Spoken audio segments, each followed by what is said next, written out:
क्या आप बताइए, अगर मैं यहां खड़े रहकर अगर बात कर रहा हूं तो इस आंख से ना देखें कि एक मुसलमान खड़े होकर बात कर रहा है, नहीं, या मुसलमान के लिए बात कर रहा हूं, नहीं। हां, मैं मुसलमान के लिए बात करता हूं, हां मैं पुराने शहर की बात करता हूं, हां मैं तेलंगाना की बात करता हूं, हां करता हूं मुसलमान की, इसलिए करता हूं कि मैं अवामी नुमाइंदा हूं, जिम्मेदार हूं। मेरा फर्ज है, मेरी जिम्मेदारी है कि जो कमजोर है, जो पसमानदा है, जो पीछे है, उसका हाथ पकड़कर उसको आगे बढ़ाऊं। ताकतवर का हाथ तो सब थामेगा, कमजोर का हाथ कौन थामेगा? अगर हम अवामी नुमाइंदे अगर कमजोरी को दूर नहीं करेंगे तो फिर और कौन करेगा? और आज अगर मैं बात कर रहा हूं मुसलमान को आगे लाने की, तो मुसलमान जब आगे आ जाएगा तो अगर कोई मुसलमान के पीछे अगर कोई हिंदू रहेगा, सिख रहेगा, ईसाई रहेगा, तो अकबरुद्दीन ओवैसी उस हिंदू, सिख, ईसाई का भी हाथ पकड़कर उसको भी सामने लाने की कोशिश करेगा। इसी से तो हमारे मुल्क में खुशहाली आएगी, तरक्की आएगी। एसआरडीपी के प्रोजेक्ट्स हो रहे हैं, कितने प्रोजेक्ट्स हुए हैं साहब ओल्ड सिटी में बताइए। एसआरडीपी सेकंड फेज हम बोले, क्या सेकंड फेज एसआरडीपी में क्या जो चंद्रायन गुट्टे के फ्लाईओवर्स का हमने जिक्र किया, क्या वो लिया गया?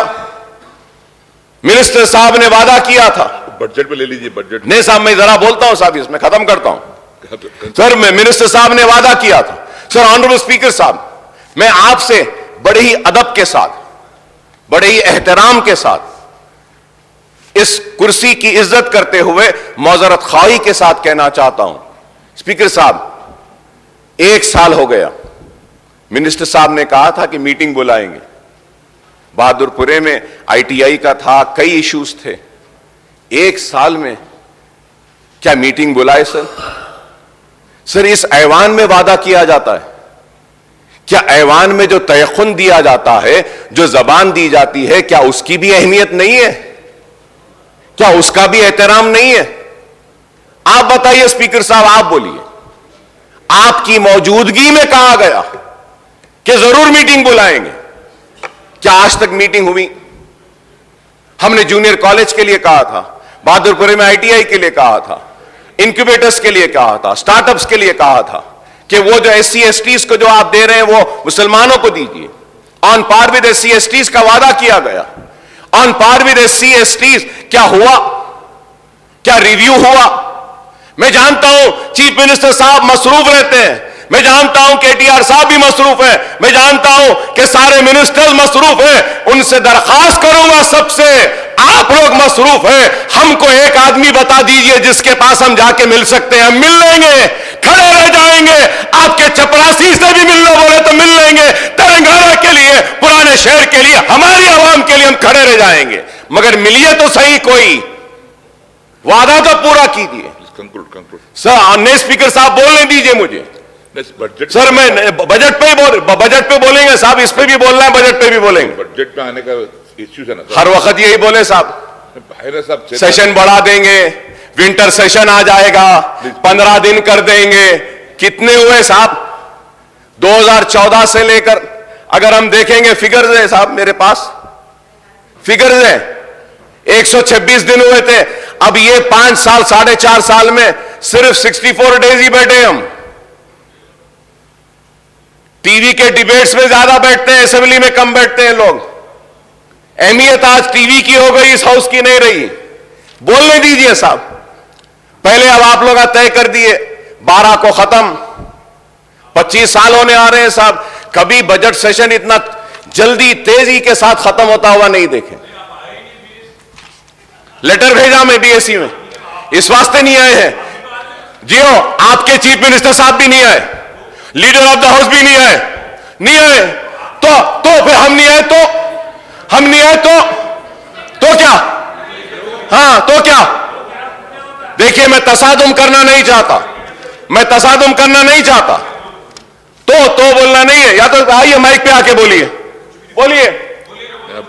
बोलने दीजिए हमको, प्लीज कंक्लूड। वही तो बोल रहा हूं मैं, तो आप माइक नहीं लेते हैं, आप वैसे ही बोलते हैं, आप माइक लेकर बोलिए ना, अकबर साहब बोलिए आप, प्लीज कंक्लूड।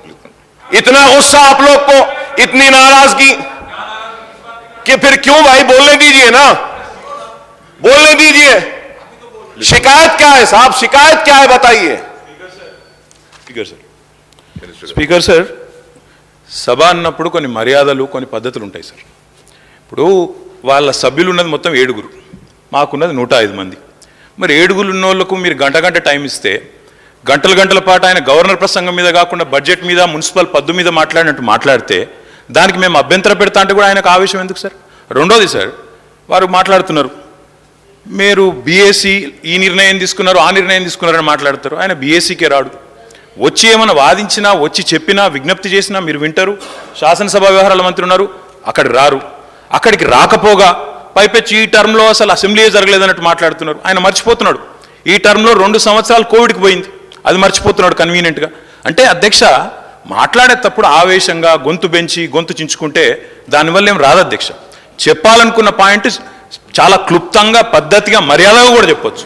గొంతులు చించుకున్నంత మాత్రాన చాలా గొప్ప వాళ్ళం అని ఆయన అనుకుంటే నేను చేయగలిగేది ఏం లేదు. కానీ ఒకటి మాత్రం వాస్తవం, the speech that you are making today is in response to the governor's address. I think you've been given ample opportunity for the number of legislators you have. You've been given ample opportunity. మరి మీరు వాళ్ళకి 7 ఉన్న వాళ్ళకి ఇంత time ఇస్తే మేము 105 మంది ఉన్నాం అధ్యక్ష, మాకెంత టైం ఇవ్వాలి అధ్యక్ష? మీరు మా వాళ్ళు ఇద్దరే మాట్లాడారు, గంట మాట్లాడారు. ఆయన 7 ఉన్న ఆయన గంట మాట్లాడతాడు. ఇది ఎక్కడ పద్ధతి అధ్యక్ష? మీరు సమయపాలన కూడా మీరు చెప్పాలా? మళ్ళీ గవర్నమెంట్ హ్యాస్ టు రిప్లై. ఆయన సభానాయకుడు రాలేదని మాట్లాడతారు అధ్యక్ష. సభానాయకుడికి ఆయనకి ఏం పోలిక అధ్యక్ష? నాకు అర్థం కాదు. సభానాయకుడి స్థానంలో మా గవర్నమెంట్ తరఫున శాసనసభ వ్యవహారాల మంత్రి వచ్చినారు, ఫైనాన్స్ మినిస్టర్ వచ్చినారు, మా స్పోర్ట్స్ మినిస్టర్ వచ్చినారు, 4 మంత్రులు ఉన్నారు నిన్న బీఏసీ మీటింగ్లో. ఆయన రాకపోగా, లీడర్ ఆఫ్ ఆపోజిషన్గా ఆయన బాధ్యత నెరవేర్చకపోగా పైపెచ్చి ఇంకేదో మళ్ళీ మీదికి వెళ్ళి నిందాపూర్వకంగా మాట్లాడడం మంచిది కాదు. मैं अकबर साहब से भी रिक्वेस्ट करता हूं, आप आज गवर्नर स्पीच पे आपकी सजेशन, आपके इनपुट, आपके जो भी कमेंट्स है आप दे रहे हो, उस बात पे गवर्नमेंट जरूर रिप्लाई करेगी. But to make sweeping remarks saying the government is not functioning, ministers are not available, ఇది మంచిది కాదు అధ్యక్ష, మంచి ధోరణి కాదు.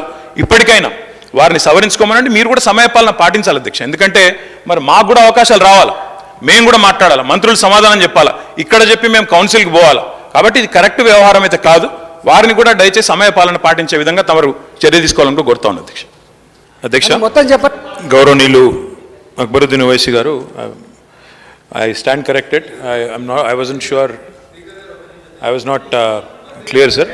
I addressed you as leader of opposition. I think Honorable Speaker, sir, will give you the needed clarification. I stand corrected. और आपने एक मीटिंग पूछा है सर ओल्ड सिटी में, ओल्ड सिटी के बारे में इस सेशन में. अगर आप चाहे तो मंडे भी कर सकते हैं, क्योंकि उस दिन शायद बजट के दिन कर लेंगे. अगर आपको इतराज़ नहीं तो बजट के दिन कर लेंगे 6 तारीख. And we'll ensure that happens. You also sought a meeting with FM and Minority Affairs Minister. I've passed on your request to him. I'm sure he'll oblige. आपने DA arrears की बात की. Honorable Finance Minister, with the blessings of Chief Minister, sir, has released 1 DA recently. And I'm sure whatever other concerns there are of the employees, we are employee-friendly government, sir. So we'll certainly look into that as well. You also spoke about new PRC. 100% उसका भी पूरी तरह से हमने अमलावरी किया है. अगर कोई कहीं कमियां रह गई तो ज़रूर आप फाइनेंस मिनिस्टर साहब के जहन में लाइए, क्योंकि he is looking after the subject. He I am sure definitely take cognizance of it. You also spoke about 4% reservation. I will assure you sir through this house to all the Muslim brothers and sisters in the state of Telangana that we will ensure that the 4% is protected, because we are fighting that battle in the court. You are fully aware. So we will ensure that whatever reservation is today, standing today, it will be implemented, and we'll also further push the agenda which we had passed through this August House. Sir, you also spoke about inflation in Telangana, which is on the higher side, which is a fact. हम लोग कोई बात को हम लोग ठुकरा नहीं रहे. It is a fact, and we'll definitely take it's a course correction, whatever needs to be done. As a government, we'll certainly take corrective measures. आपने 1-2 चीज़ और भी बोला, but we'll take it up during the demands, because we have a long session ahead. We'll certainly take this up. Honorable. నా పేరు N Satyavathi. Please like, comment, share, subscribe GRTV. Hi, this is Swathi. Like చేయండి, share చేయండి, comment చేయండి and subscribe చేయండి GRTV.